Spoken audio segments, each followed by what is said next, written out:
Lust isn't evil, but you need to own it. Lust is such a controversial topic because in 2025, this sort of generation, there are triggers for lust everywhere.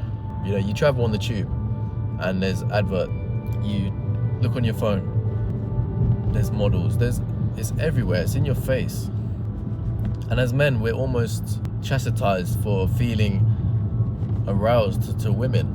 It's almost used against us. And as men, we have these desires, but we're made to feel guilty about them. And there's so many myths out there as well. Like when I got onto self-improvement officially a few years ago, the biggest one as well was NoFap. These sort of videos that if you fap, you're a hedonistic person, you have no discipline, you're pleasure seeking, all of these sort of guilt trips.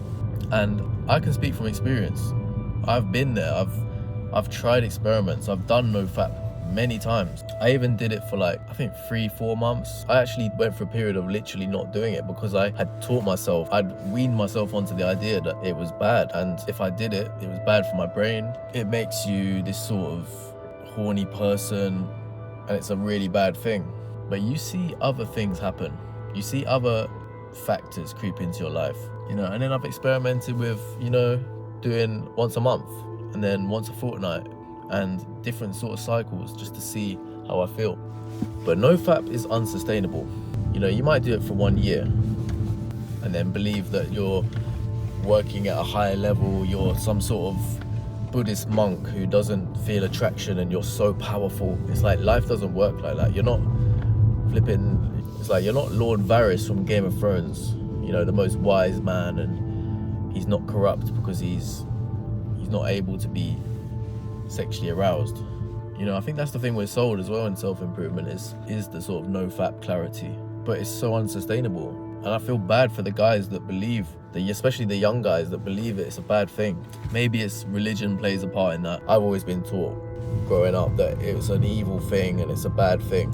But from my experience, abstaining, doing NoFap, it created other problems in my life, big problems. And we sold this sort of story of NoFap as like, oh, you're gonna have increased clarity, you're gonna have increased testosterone. But is that what you want? You're living life as a domesticated man. You're not in the wild, you're not fighting people all day. So you're a man and you're abstaining.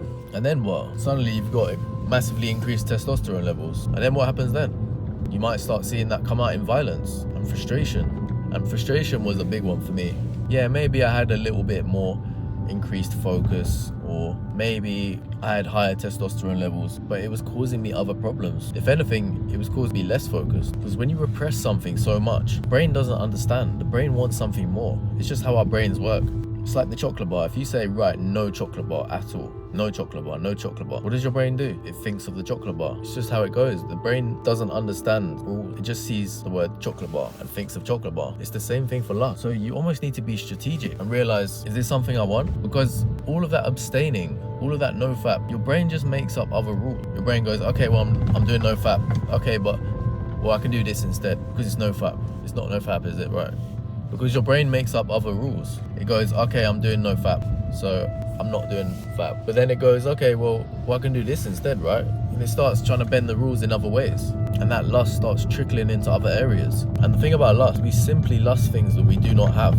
There's a big difference between love and lust, but the key is that awareness gives you control. You shouldn't repress your emotions, repress your desires. Just push them to the side and think yourself as some bad guy, start beating yourself up. Everyone has fantasies. People obviously don't talk about it, but it can be so hard because you think that you're struggling with problems that no one else is struggling with. Everyone is struggling with problems like that. It's one of the biggest problems of men. I mean, for men, lust and sexual desires is the most powerful emotions. It's top of the list. So don't beat yourself up. Be aware of it, understand it, have discipline, of course, but don't repress yourself to a point where you're such a frustrated person, because I've been there. And I see it happen with other people. I see guys that are on self-improvement now who are the younger generation, and I see them doing NoFap because it's like, well, it's the norm. It's just the bare minimum, but it's going to cause so many more problems in your life. You know, if we're living in Thailand, in a monastery, in a Buddhist monk land or something, in a Buddhist temple, or, you know, back how the UK was with monasteries and, you know what I mean, where men could be celibate and that was just life.